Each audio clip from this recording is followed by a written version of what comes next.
Hello friend, मैं राधे स्वागत करता हूं आपके अपने यूट्यूब चैनल न्यू अकेडमी में। आशा करते हैं आप लोग अच्छे होंगे। तो मित्र, आज का एक टॉपिक जो है बहुत बेहतरीन टॉपिक है। उपसर्ग के बारे में हम लोग सीखेंगे। उपसर्ग और प्रत्यय को सीखेंगे। अगले क्लास में हम लोग प्रत्यय की सीखेंगे, आज उपसर्ग को सीखेंगे। मित्र, यहाँ से आपके एग्जाम में 3 क्वेश्चन आया हुआ था और 3 टाइप के क्वेश्चन बनते हैं, उनके बारे में आज हम देखेंगे कितने टाइप के क्वेश्चन यहाँ से आपके एग्जाम में पूछे गए थे। 3 टाइप के क्वेश्चन पूछे गए थे। पहला तो एक पूछा था इसका संस्कृत का मतलब ये किस भाषा का उपसर्ग है, एक टाइप था। मतलब प्रति किस इसका क्या अर्थ है, एक अर्थ पूछता है, एक किस भाषा का है, एक और आप सब जानते हैं कि जो नॉर्मल पूछता है कि प्रत्येक में कौन सा उपसर्ग है। 3 टाइप क्वेश्चन बनते हैं और आपके एग्जाम में यहाँ से 3 क्वेश्चन आए हुए हैं। ठीक है दोस्त, तो वीडियो अगर चैनल पे नए हो तो चैनल को लाइक करिए, सब्सक्राइब करिएगा। वीडियो अगर पहली बार देख रहे हैं तो ठीक है दोस्त, वीडियो कैसे लगेगा जरूर बताइएगा। अगर अच्छा लगता है तो कमेंट करिएगा, लाइक करिएगा। ठीक है दोस्त, और दोस्तों के साथ शेयर करिएगा। बहुत ही इंपॉर्टेंट टॉपिक है मित्र, किसी भी एग्जाम की आप अगर तैयारी कर रहे होंगे उपसर्ग से आएगा। एक दो क्वेश्चन फिक्स रहता है आना। तो दोस्त चलिए शुरू करते हैं। उपसर्ग, उपसर्ग किसे कहा जाता है, उनके परिभाषा देखते हैं। उपसर्ग कितने टाइप के होते हैं उनको देखेंगे। फिर देन इसके बाद हम लोग क्या सीखेंगे कि किस भाषा का उपसर्ग है। आज यही देखेंगे किस भाषा का उपसर्ग है। बहुत बेहतरीन तरीके से सिखाएंगे मित्र, वीडियो में लास्ट तक बने रहिएगा। ठीक है दोस्त, उपसर्ग मतलब क्या होता है? उप मतलब क्या होता है? समीप। और सर्ग का मतलब होता है सृष्टि करना। लिखिए आप इसी के साथ में। उप का अर्थ, उप का अर्थ क्या होता है? उप मतलब समीप, समीप। और सर्ग का अर्थ क्या होता है? सर्ग का अर्थ क्या होता है? सृष्टि करना, सृष्टि करना। क्लियर हुआ? तो मतलब यही हुआ किसी शब्द से मिलकर के, जब किसी शब्द से मिलकर के, किसी शब्द के समीप आकर, के समीप आकर, समीप आकर नया शब्द बनाना, नया शब्द बनाना, इसका मतलब यही हुआ। क्लियर हुआ? अब तीसरे पॉइंट पे लिखिए, परिभाषा लिखिए। उपसर्ग की परिभाषा लिखिए यहाँ। जब किसी जब कोई शब्द, जब किसी शब्द में, किसी शब्द के आगे, जब किसी शब्द के आगे, आगे कहें या पूर्व कहें, पूर्व या आदि कहें,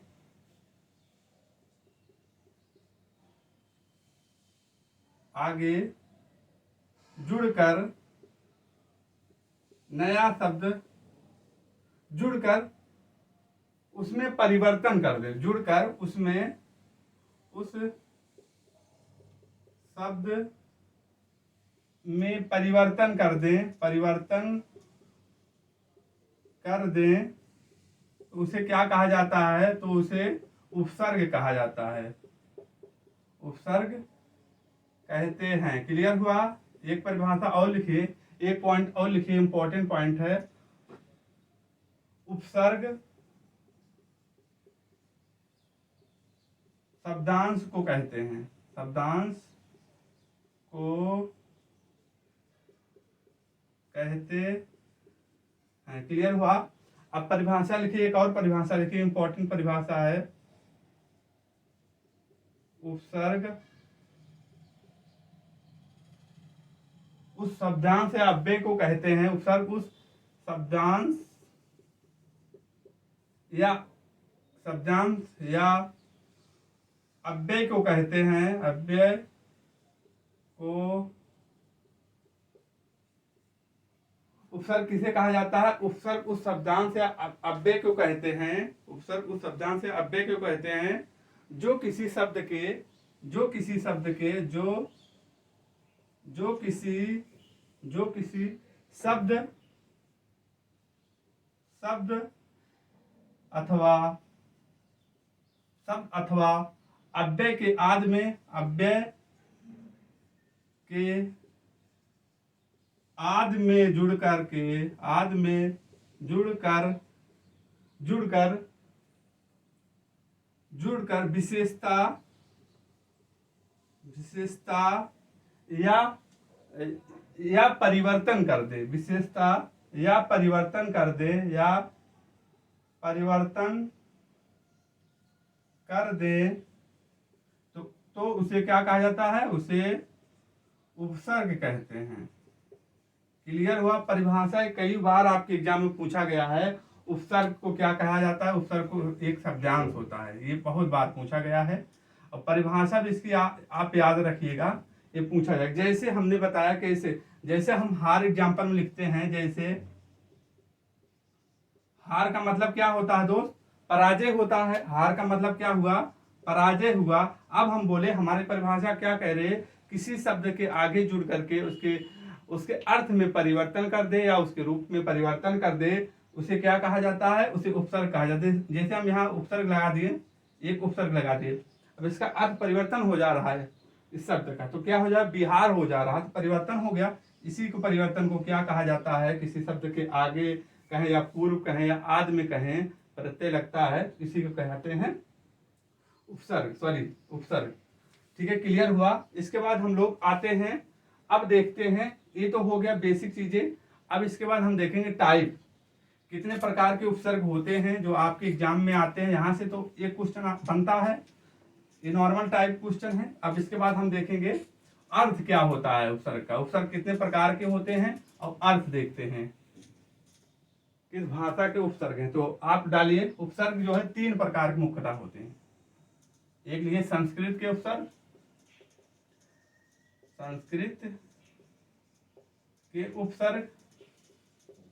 दूसरा डालिए हेडिंग आप हिंदी के उपसर्ग, हिंदी के उपसर्ग। और तीसरा पॉइंट डालिए आप, तीसरा कौन सा है? उर्दू या फारसी के उपसर्ग, उर्दू या उर्दू फारसी के उपसर्ग, उर्दू फारसी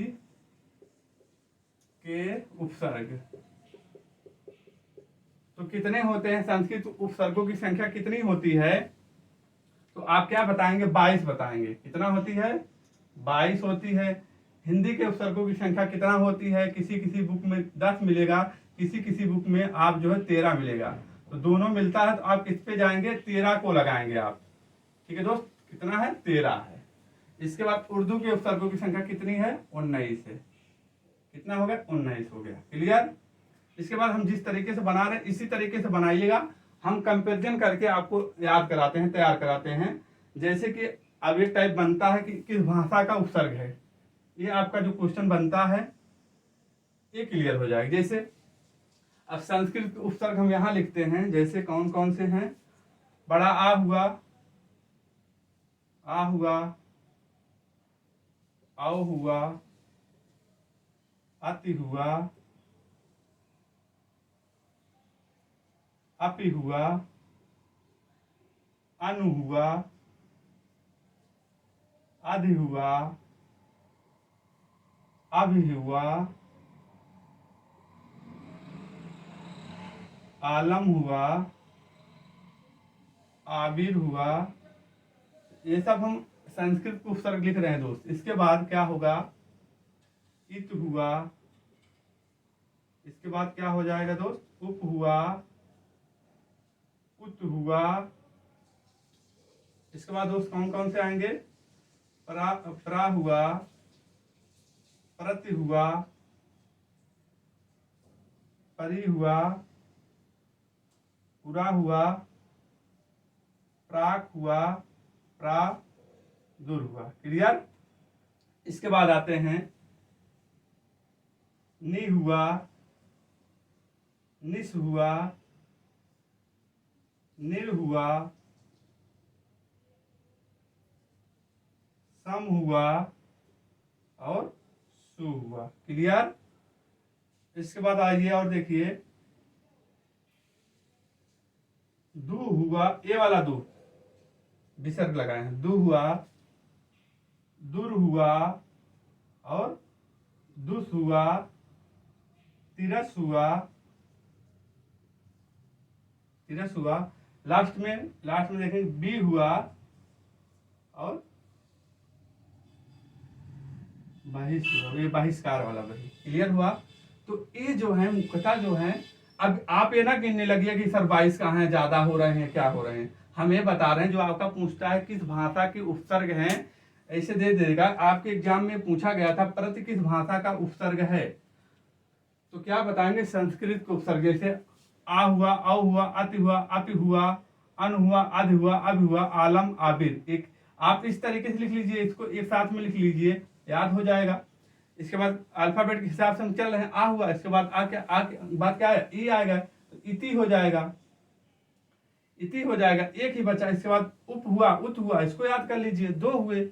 उसके बाद हम आगे जाते हैं, परा हुआ, परा हुआ, ये परा हुआ बहुत बार पूछता है। प्रति हुआ, परि हुआ, पूरा हो गया, पराक हो गया, परादुर हो गया, ये हो गया। इसके बाद हम यहाँ आते हैं, नी हुआ, निस हुआ, निर हुआ, सम और सु, ये हो गया। इसके बाद दु हुआ, दुर हुआ, दुस हुआ, तिरस हुआ, और ये देख रहे हैं, ये हो गया आपके संस्कृत के उपसर्ग। अब आइए दोस्त हम देखते हैं हिंदी के उपसर्गों की संख्या, उनको देखते हैं। आ हुआ, छोटा आ, देखिए यहाँ बड़ा आ है, ऐसे लिखेंगे बड़ा आ, यहाँ छोटा हो गया। वहां औ है, यहाँ अन हो जाएगा, औ हो जाएगा,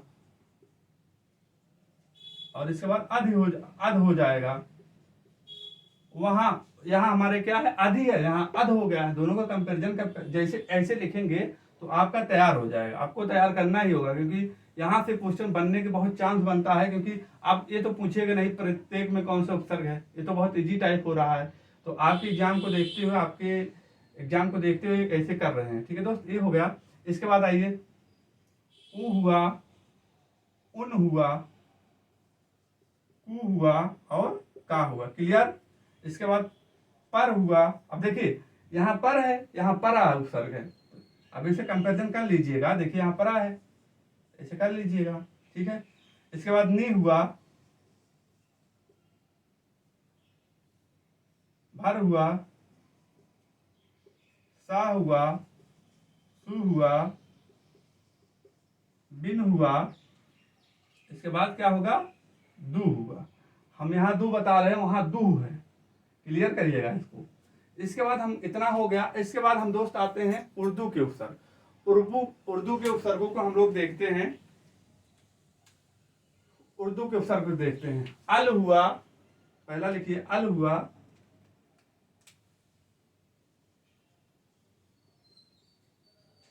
हम हुआ, कम हुआ, खुश हुआ, गैर हुआ, फी हुआ, ना हुआ। ये सब देख रहे हैं, ऐसे सब देख रहे हैं कि ये सब किस में आ रहा है, ये सब किस में आ रहा है, आपके उर्दू के उपसर्ग में आ रहा है। फिल हुआ, फिस हुआ, फिल हुआ, और एन हुआ, ये सब देख रहे हैं किस में आएंगे, उर्दू के उपसर्ग में आएंगे। इसके बाद कौन से आ जाएंगे, बे हुआ, बा हुआ, बे हुआ, बा हुआ, बिल हुआ, बेला हुआ, बा बे, देखिए बा बे, बा बिल, बेला, और बिला, एक कौन हो जाएगा, दो सर हो जाएगा। तो कौन कौन से, बा बे बा, बा बे बा, बद बरबा होगा, बद, और ये दो बचे हैं, बद बरबा। बा बे कितने हुए, 1 2 3 4 5 6 7, बा बे बा, बिल बेरा बर। ये देख रहे हैं किससे हैं, उर्दू के उपसर्ग हुए हैं। एक अब यहाँ आप देखेंगे, आपके मन में क्वेश्चन बन रहा है, सर यहाँ भी नी है, यहाँ भी नी है, यहाँ भी नी है, और यहाँ भी नी है। तो आप याद कर रखिएगा, हिंदी के उपसर्ग जो हैं, लिखिएगा, हिंदी के उपसर्ग जो है प्रायः जो है संस्कृत के अभ्रंश से हैं, और जो है तद्भव शब्द के आगे ये जुड़ते हैं, तद्भव शब्द के आगे जो है जुड़ते हैं। और आपको और याद करने का एक तरीका और है, जैसे ए कॉमन हो गया, अब यहाँ ए कॉमन है, दू, यहाँ इतना देख लीजिएगा कॉमन क्या है। और आपको याद करने का एक भी और तरीका बता देते हैं। आप पूरे में देखेंगे, सिर्फ हमको 2 बा याद रख लेंगे, बाकी जितने बा आएंगे आपके कितने किस में आ जाएंगे, उर्दू के उपसर्ग में आ जाएंगे, या उर्दू फारसी के। सिर्फ हमें 2 बा पे ध्यान रखना है। बिन पे, बिन जो है किसका है, हिंदी का है, और बी और वही जो किसका है, ये जो है संस्कृत का। इसको आप इस तरीके से याद रखिएगा। बाकी जितने बात देखेंगे आपके आंसर में, तो आप जो है उर्दू फारसी चले जाइए आंख बंद करके। और एक और ट्रिक है, पा दिखे या परा दिखे, आप डायरेक्ट जो है संस्कृत में चले जाइएगा। सिर्फ जो है इसको पर को छोड़ करके, एक को छोड़ करके, बाकी जब जितने भी आएंगे आप देख लीजिए, कहीं नहीं पा है, पा या परा कहीं नहीं है, सिर्फ जो है संस्कृत के उपसर्ग में आएंगे। पा और परा आपको दिखेगा, आंख बंद करके आप संस्कृत पे लगाएंगे। बा दिखेगा तो आप आंख बंद करके दो को छोड़ करके बाकी जितना बा दिखेंगे आपके उर्दू के उपसर्ग हो जाएंगे।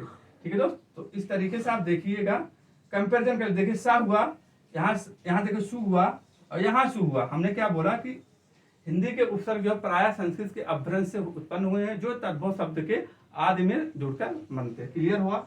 बस यही था, जो है बहुत टफ नहीं था, बहुत इजी है। जिस तरीके से बताए हैं उस तरीके से अगर आप देखते हैं, आप उन्हें लिखते हैं, नोट डाउन करेंगे, तो आपको जो है क्लियर हो जाएगा। ठीक है दोस्त, तो क्लास कैसी लगी जरूर बताइएगा। आई होप ये आपका एक क्वेश्चन आज की जो टाइप बनता है कि किस भाषा के उपसर्ग हैं, आपको तैयार हो गया होगा। वीडियो कैसा लगा बताइएगा जरूर दोस्त। पसंद आया होगा तो लाइक करिएगा, कमेंट करिएगा, हमें आपके कमेंट का इंतजार रहेगा। मिलते हैं कल और एक बेहतर क्लास में। तब तक के लिए अपना ख्याल रखना, अपने माता पिता का ख्याल रखना। जय हिंद, जय भारत, वंदे मातरम।